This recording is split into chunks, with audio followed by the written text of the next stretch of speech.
Giornata ad altissima tensione per i lavoratori che stanno occupando la miniera di Nuraji Figus. Questa mattina durante una conferenza stampa uno dei minatori, che è anche un rappresentante sindacale, si è ferito ad un braccio ed è stato poi ricoverato in ospedale. Ma colleghiamoci subito con il nostro inviato sul posto, Ottavio Pirelli, per capire qual è in questo momento la situazione.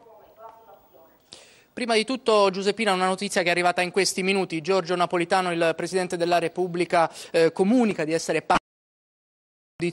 dei lavoratori di questa miniera, dei minatori che occupano il pozzo alle mie spalle a meno 400 metri. Il Presidente ha detto che questo venerdì l'incontro a Roma può essere l'occasione per fare un bilancio e anche per dare delle risposte a questi minatori. Oggi è stata una giornata ad alta tensione, l'hai detto tu. Prego la regia di Cagliari di dare le immagini che abbiamo girato questa mattina durante la conferenza stampa organizzata giù nel pozzo, vicino al luogo dove era presente l'esplosivo custodito giù in miniera. Vedete, questo è proprio il momento in cui Stefano Meletti, un rappresentante sindacale, a un certo punto ha perso un po' la testa per la disperazione, si è tagliato un braccio, mi dicono qui i colleghi 10 punti di sutura in ospedale, per fortuna ora sta bene. È stato un momento di grande tensione, Meletti è stato subito soccorso, portato in ospedale tra le urla ovviamente preoccupate dei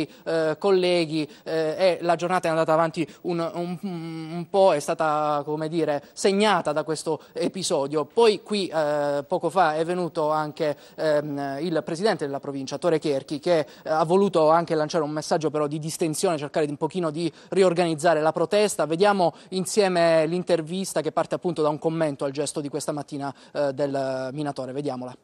Il suo gesto è il segno dell'esasperazione, della tensione che c'è tra i lavoratori.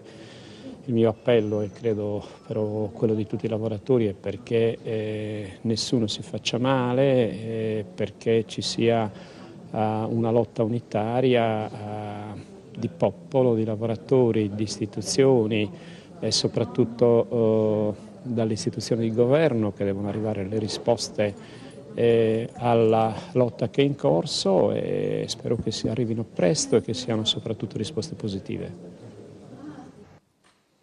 Ecco, un appello quindi alla lotta unitaria del territorio. Sandro Mereu, prima di tutto come sta Stefano Meletti? Stefano sta bene, sotto osservazione, a breve dovrebbe andare a casa, o non so se è ancora andato perché non abbiamo ancora le ultime notizie, non ce le abbiamo, e comunque noi siamo qui fermi e non ci muoveremo da qui. L'appello che voglio fare è forte perché stanno ammazzando questo territorio, e chiedo a quei signori che sono a Roma e a quelli che non sanno fare i conti che 2 più 2 fa 4. Ecco, oggi sono uscite queste notizie, il governo dice costa troppo, 250 milioni all'anno per 8 anni, è così? Costa troppo, 13 miliardi di investimenti per quanto riguarda le energie rinnovabili. Questa è un'energia rinnovabile, è un progetto valido che costa solamente agli utenti italiani 200 milioni a discapito dei 13 milioni che vengono dati a Enel e ad altri. Chiudiamo con l'appello. Voglio fare un appello forte.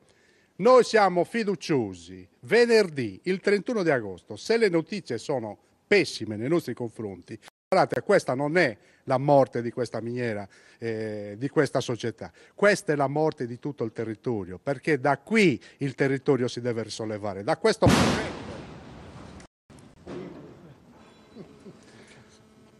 questo progetto, perché questo progetto serve alle industrie di Portovesme per fare energia a basso costo e pulita, perché loro stanno chiudendo perché il costo dell'energia è alto. Quindi invito tutti, cittadini, commercianti, artigiani, industrie, pensionati, disoccupati, tutti, famiglie, invito i sindaci a rimettere la fascia al prefetto e venire qua insieme a noi a occupare la miniera, perché da qui deve ripartire la forza di questo territorio e la salvezza, se no siamo morti. Svegliamoci. Ecco, qui la tensione è molto alta, si cerca però di ricostruire la protesta e di coinvolgere tutto il territorio. La linea allo studio.